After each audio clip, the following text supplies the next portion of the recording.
Bueno, buenas tardes a todos y todas. Esta es una nueva comunicación del canal de YouTube El Ojo de Nada es para siempre. Y en esta tarde del día 24 de junio tenemos la suerte de poder charlar con el diputado de la provincia de Santa Fe, Carlos Del Frade. Buenas tardes, Carlos, ¿cómo estás? Muy bien, muchísimas gracias por darme esta posibilidad de comunicarme con la gente que ustedes generalmente tienen la posibilidad de charlar. Bueno, y te digo, Carlos, a nuestros seguidores que estamos junto a Rubén Carneiro, periodista del Canal 15 de Campana. Rubén, ¿cómo estás? Hola, ¿qué tal? Bueno, y también nuestro habitual columnista de acá de El Ojo de Nada es para siempre, Lautaro Ríos. Lautaro, ¿cómo andás? Hola Arturo, hola Carlos, hola Rubén, buenas tardes. Buenas tardes. Bueno, la primera consulta, Carlos, un minuto o menos voy a hacer como de contexto por el cual lo entrevistamos a Carlos Del Frade, que es diputado de la provincia de Santa Fe del Frente Social y Popular. Él está teniendo un rol importante en relación al conflicto entre Vicentín y el Estado Nacional, y Vicentín y todos sus acreedores también. En ese sentido, ustedes saben que el gobierno nacional ensayó una intervención y posterior, vamos a ver qué pasa, expropiación. En ese sentido, Carlos, en estos días hubo una propuesta paralela a cargo del gobierno de la provincia de Santa Fe, del gobernador peronista Omar Perotti. Queríamos consultarte si esa intervención, esa nueva vía para solucionar el tema conflictivo de la empresa que está en convocatoria de acreedores, ¿vos la ves como un retroceso, como algo paralelo? ¿Cómo podemos evaluar a tu juicio esta situación de Perotti? El gobernador Omar Perotti forma parte del ala conservadora que tiene el peronismo, y su propuesta, que deja de lado la expropiación, es una medida que más se cuadra a los intereses de los delincuentes de guante blanco que fueron esta parte del directorio que llevaron a Vicentina a esta situación. Lo más importante de lo que puede generar la propuesta de Perotti es que la FE se meta en el tema a partir de la Inspección General de Personas Jurídicas, como lo ha hecho, pero que profundice especialmente algo básico, me parece a mí, que así como una especie de paráfrasis de lo que está pasando con la pandemia, nosotros estamos en la fase 1 del tema Vicentín, que dura 60 días. Hay que hacer la investigación, sacar los nombres y los apellidos de los funcionarios corruptos del gobierno macrista que llevaron a la Argentina a la timba financiera, y en esa matriz se incorporó Vicentín, y los nombres de los directivos corruptos de la empresa que lavaron dinero, que fugaron capitales, que explotan trabajadores y que forman parte de una serie de negocios de vaciamiento de empresas, como se está confirmando en estos últimos momentos a través de distintas actuaciones de la justicia penal paraguaya, que ya acusa a Vicentín de fuga de 200 millones de dólares, la justicia penal argentina, que recibió una importante denuncia de la Unidad de Información Financiera, en donde dice la Unidad de Información Financiera que hay una simulación de crisis, y las actuaciones recientes en donde se confirman que Vicentín, 2 días antes de la cesación de pagos, constituyó una empresa con sede, con domicilio legal en el frigorífico Friar, que es una de sus 20 empresas en la ciudad de Reconquista en el norte, como para desviar todos los fondos y presentarse hoy con ese nombre que es Nacadie Comercial como el principal acreedor privado de la propia empresa Vicentín, con 98 accionistas de la empresa que le reclaman a la empresa, con lo cual hay un traspaso de fondos de algunos funcionarios de Vicentín para sí mismos, con lo cual realmente es bastante grosero todo lo que estamos descubriendo. Estos próceres cívicos que fueron glorificados nada menos que en el día de la muerte de Belgrano, y en donde emparentaron la bandera de Vicentín con la bandera argentina en algo muy, pero muy triste para nosotros. Creo que a medida que se vaya difundiendo y democratizando la información, todo eso se va a ir cayendo y va a quedar solamente el argumento que siempre tuvieron, especialmente los restos del PRO y de Cambiemos, de querer hacer de la pelea de Vicentín una especie de revisión de lo que significó la pelea por la 125 en el año 2008. Así que me parece que la propuesta de Perotti se acomoda más a los intereses de la empresa que a los intereses nacionales y santafesinos. Rubén, una consulta tuya, Sí, por favor, para Carlos. Carlos, esta situación que se da hoy con esta cesación de pagos, con esta posibilidad de que el Estado intervenga en lo que es la empresa, es una cuestión reciente, pero Vicentín no tiene problemas en este último año, estos últimos 5 años. Hay una historia de Vicentín, ¿no? En la Argentina. Sí, sí, es la misma historia política del gran capital en la Argentina. La historia de Vicentín es muy parecida a la historia del frigorífico Swift, del ingenio Ledesma, a la empresa Sindar, a Papel Prensa, a Mercedes-Benz en Argentina. Todas esas empresas que han generado siempre la sociedad con un Estado bobo y cómplice, que especialmente se manifestaron durante los tiempos de la dictadura.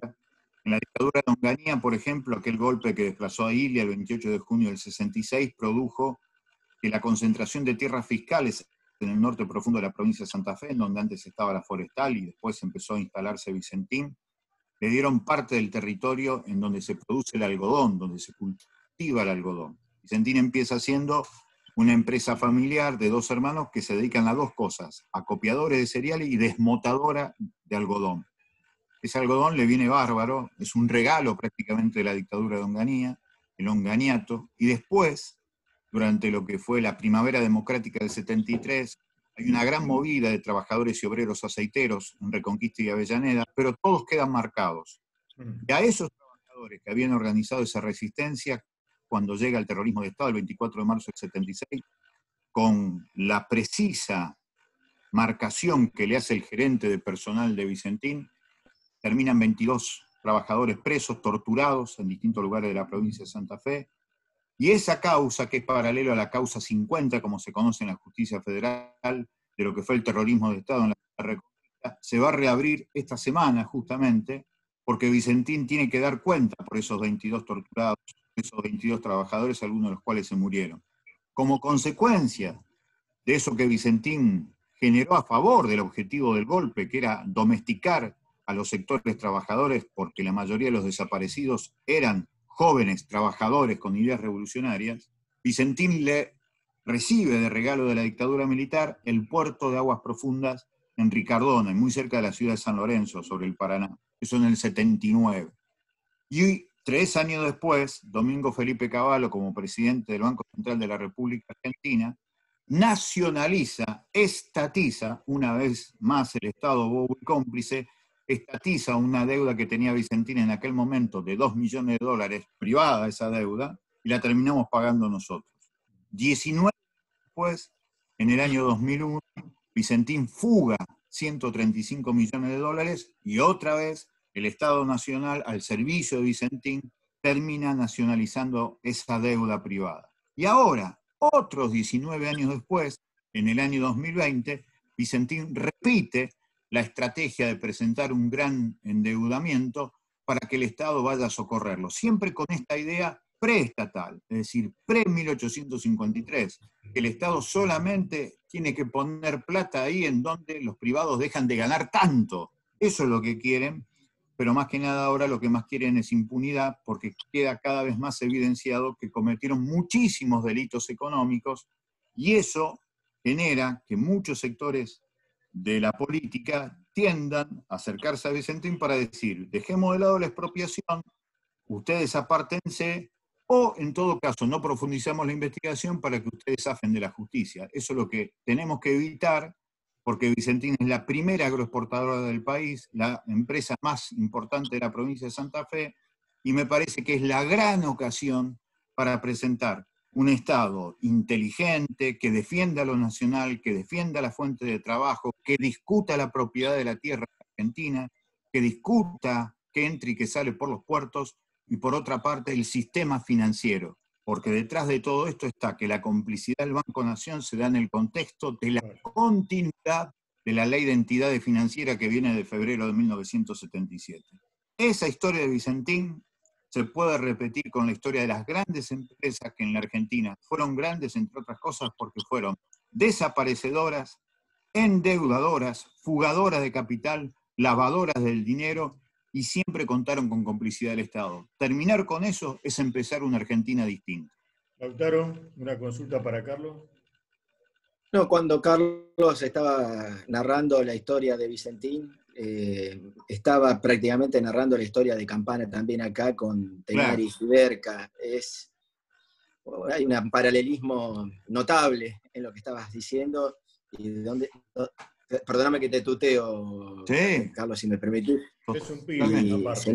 se nota la línea de acción coordinada, sistematizada de estos grupos con los personeros, ¿no? Con los que están en el poder y operan para ellos. Ahora, vos, conocedor del Poder Judicial de Santa Fe, especialmente un representante de ese Poder Judicial en la Corte, te quería preguntar, la estrategia de Vicentín en el aspecto judicial, ¿no ha sido una suerte de forum shopping al presentarse en concurso ante un juzgado de la localidad donde ellos tienen la empresa principal, donde pueden tener una cierta influencia con el juez que interviene? Eso sin duda, Lautaro, sin dudas.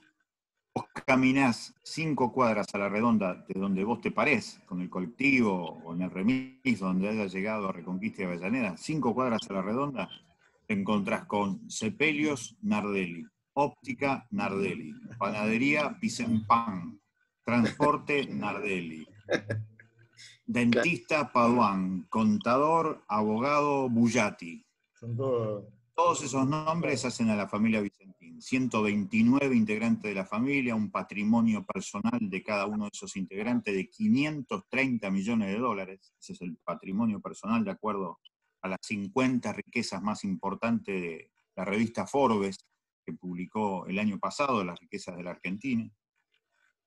Entonces es imposible en Reconquista y Avellaneda salir de la presión de Vicentín. Te despertás, abrís los ojos y ves el nombre de Vicentín o de alguno de los familiares. Cerrás los ojos mirando el nombre de Vicentín o alguno de sus familiares. O sea, yo creo que el juez es un muchacho muy honesto y muy sí, transparente, pero no puede, bajo ningún punto de vista, escapar de semejante presión. Presión social, claro. Es un error porque rechazar, como lo hizo la intervención federal, desde un juzgado de primera instancia civil y comercial de Santa Fe, se cae sola esa resolución. Se cae sola porque no es su jurisdicción, no corresponde que un juez provincial de primera instancia determine eso, así que me parece que eso se cae, pero es probable que ahora se reemplace eso con lo que propone Perotti. Y el problema de lo que propone Perotti no es tanto ahora el principio, sino el final. Esa idea de dejar de lado el Congreso, dejarle de lado la expropiación, porque muchos creen que expropiación es sinónimo de confiscación, y nada que ver. No, La expropiación es un hay que pagarlo. que puso el liberal de los liberales en la Argentina, como fue Juan Bautista Alberdi. No fue ni Marx, ni Trotsky, ni Mao. Entonces me parece que es fundamental también hacer docencia, explicarle esto a la gente, tener mucha paciencia, porque el proyecto del macrismo, que fue el mismo de la dictadura, a diferencia de aquello, esto fue con votos, aquello fue con botas. La diferencia no es solamente de vocales, es muy profundo, tiene que ver con lo cultural, con la negación de la realidad, con la negación de la historia. Y con Así lo que me parece que comunicacional. tenemos... ¿Cómo? Con lo comunicacional. Claro, y tenemos que fomentar la paciencia para tratar de gambetear esa tremenda avalancha comunicacional que viene de los grandes medios de comunicación. Así que hay que ensanchar la tolerancia nuestra, pero a la consigna vacía que proponen ellos, informar, democratizar, decir por qué son delincuentes de guante blanco, explicar la historia de Vicentín. Que la empresa se hizo grande, Carlos, no por estos tipos, sino que se hizo grande por décadas y generaciones de trabajadores, décadas y generaciones de productores en serio, que eso es la empresa, no estos directivos corruptos. Sobre esto que estás comentando, Carlos, te quería pedir un detalle. A ver, hay algunos sectores que en este conflicto se presentan como novedosos. Por ejemplo, que la convocatoria presenta, creo que un número enorme de acreedores a la empresa que no le dieron la soja y se quedaron con la soja y no le dieron la plata, que son una cantidad enorme, creo que 1.800 productores pequeños y medianos de Santa Fe y de Córdoba. Y también un actor increíble, desde mi punto de vista, que es el presidente de la Sociedad Rural de Córdoba, una provincia conservadora en esos sectores y mucho más la sociedad rural, que se ha expresado en contra de la conducción y de la conducción de Vicentín y del apoyo social que ha logrado. ¿Esto te parece a vos que puede lograr una mejora en la relación de fuerzas de los sectores que apoyan la expropiación y el control por el Estado de este desfalco que está cometiendo la empresa? A mí lo que me parece que el presidente de la Sociedad Rural de Córdoba elige el camino de lo concreto. Cuando él dice, yo no puedo estar aplaudiendo a quien me estafó. Eso es básico, concreto y marca el límite de esa restauración con la que sueña la gente del PRO de volver a vivir la 125 del 2008. Entonces me parece que ese es el límite. Cuando ellos dicen, vienen por Vicentín, vienen por el campo, chau, se les cayó, porque no vienen por el campo, al revés. El campo va a ir por Vicentín porque los estafó. Y lo dice con claridad el presidente de la Sociedad Rural de Córdoba. Así que para mí en eso se cae. Lo que sí creo que las relaciones de fuerza están más dentro de lo que pueda pasar en el Congreso de la Nación, que ahora se empieza a conocer que todos los sectores trabajadores de las 20 empresas que tiene Vicentín están a favor de esto. Y que los sectores pequeños productores en serio del campo también están a favor de esto. Así que me parece que es una cuestión de tiempo, no hay que desesperarse. Creo que se va a ganar muy bien la pelea. ¿Cómo? Son como 7.000 trabajadores que tiene... 7.000 en forma directa, 21.000 más en forma indirecta en la provincia de Santa Fe, pero en realidad son más, porque vos te metés en la página de Vicentín, te metés en la empresa que es la más moderna del mundo, en lo que ellos le llaman planta de crushing, viste que ellos hablan siempre en inglés, planta de crushing es la molienda de granos, y entonces allí la tienen en Timbúes, sur de la provincia de Santa Fe, Renova. Cuando vos te metés en la página de Renova, ellos te dicen que ellos reciben 1.000 camiones por día. Así que imagínate la dimensión social que supone eso. Así que es mucho más que lo que nosotros calculamos. Quería hacerle otra pregunta a Rubén, por favor. Sí, Carlos, ¿vos creés que después de los hechos producidos con los créditos que han tomado del Banco Nación y de otros bancos y la fuga de capitales que aparentemente puede ser hacia paraísos fiscales, esto puede denominarse como un hecho de corrupción? Yo no tengo duda que es un hecho de corrupción privada y no tengo duda que son delitos penales económicos. El problema es que Vicentín lo sabe, y sabe que el delito de lavado de dinero en la Argentina está penado desde el año 1999 y tenemos solamente 14 causas por lavado de dinero juzgadas en la Argentina. Algo que queda claro es que una de las frases más repetidas en la historia política argentina contemporánea es «vamos a seguir la ruta del dinero». En eso, ni una cortada hacen de la ruta del dinero. Y me parece que esa es una de las cuestiones básicas como para entender por qué tenemos tanta impunidad.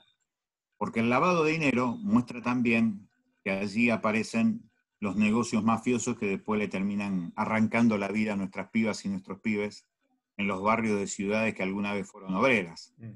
Porque del otro lado también de la moneda que es el puerto, y como toda moneda tiene dos caras, por un lado, por una de las caras, está el negocio de la exportación. Ahora, por la otra cara está lo que entra y lo que sale de los puertos. Y ahí el macrismo desarticuló al SENASA en el año 2016, y Argentina empezó a exportar toneladas de cocaína y recibir cientos de armas que venían hechas en piezas de los Estados Unidos, se ensamblaban acá y se lo exportábamos a los narcos brasileños. Dijo el juez federal Pablo Yadarola en junio del año 2018. Somos exportadores de armas y exportadores de cocaína y exportadores de metanfetaminas como nunca. Esa es la otra cara de los puertos. Entonces, necesariamente hay que empezar a darnos cuenta que la discusión por Vicentín es la discusión histórica de la Argentina. ¿Qué hacemos con los puertos? ¿Qué hacemos con los bancos? ¿Qué hacemos con la tierra? Tres temas estructurales de la Argentina. Y no está mal, a 200 años de lo que fue lo que se llamó la anarquía del año 20, de 1820, cuando Francisco Ramírez y Estanislao López están a las puertas de Buenos Aires, pueden parir un país federal y pegan la vuelta y se traen el país interior. Hoy posiblemente tengamos la posibilidad de repensar la Argentina, con el tema Vicentín. Lautaro, si querés cerrar, por favor, la entrevista, otra pregunta para Carlos. Sí, y justamente atando lo que estaba diciendo Carlos, en ese medio camino que quedó en 1820, ¿No crees que se puede llegar a reiterar ante la muestra, por lo menos la muestra, lo que nos han hecho evidente algunos medios, la muestra de debilidad del gobierno nacional, primero al aceptar el desbancamiento de los interventores y el restablecimiento de los administradores de Vicentín, y en la demora en presentar el proyecto de expropiación? Yo he aprendido que la historia sigue, que nada se define en un día, y que el proceso histórico, incluso esto de Vicentín, lo que aparece hoy como debilidad, mañana puede desaparecer. Terminan siendo especie de escrituras en el mar, no termina quedando eso. Así que me parece que por eso te decía que lo que determinó el juez se va a caer, es una primera resolución nada más, muy frágil, muy tirada de los pelos, y creo que dentro de poco Vicentín va a terminar aceptando plenamente la intervención, porque además la fueron a pedir. Claro. Pidieron al gobierno de la provincia, se lo pidieron al gobierno nacional, lo que pasa que pidieron impunidad también, Claro. y no los manden en cana. Claro. Entonces, para mí imprescindiblemente hay que esperar, porque yo creo que la intervención se tiene que profundizar. Lo que sí quiero es que hagan la investigación a fondo. ¿Vos Que sos no parte sea de la cosa comisión que... investigadora, Carlos, de la provincia? Sí, Claro. nosotros vamos a seguir a fondo. Claro. Y así nos quedemos muy poquititos. Hoy estamos todos los bloques de la legislatura, lo que es muy bueno. Y queremos seguir con eso, pero vamos a seguir pidiendo saber dónde está la plata, porque es la que llevaron a los productores, la que dejaron en angustia a los trabajadores, y la que pueden hacer que la principal empresa agroexportadora de la Argentina pase a manos multinacionales. No nos interesa ninguna de esas cuestiones, así que vamos a seguir hinchando para que esto se produzca. Y ojalá que la comisión bicameral que hoy se discutía en el Senado de la Nación tenga la necesaria humildad y modestia de engancharse con lo que venimos haciendo de la provincia de Santa Fe, y no al revés, en donde el país profundamente unitario que somos deje de lado todo lo que venimos laburando desde hace, en algunos casos como el nuestro, desde hace 30 años.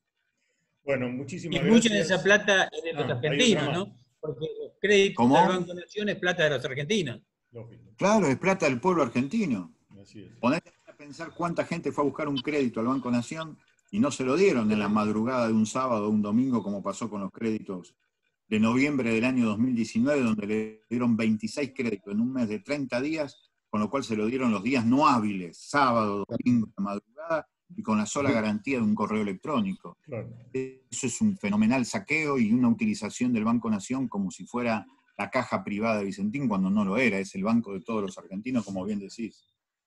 Bueno, muy bien. Carlos Delfrade, diputado de la provincia de Santa Fe, un periodista y un escritor que le recomendamos a nuestros seguidores que sigan, miembro de la comisión investigadora de la situación crítica de la empresa Vicentín. Te agradecemos muchísimo desde acá de Campana, del canal 15 de Campana y del canal de YouTube El Ojo de Nada es para Siempre. Ha sido un gustazo. Muchas gracias. Gracias por el espacio. Muy amable. Muchas gracias. Gracias, Pablo.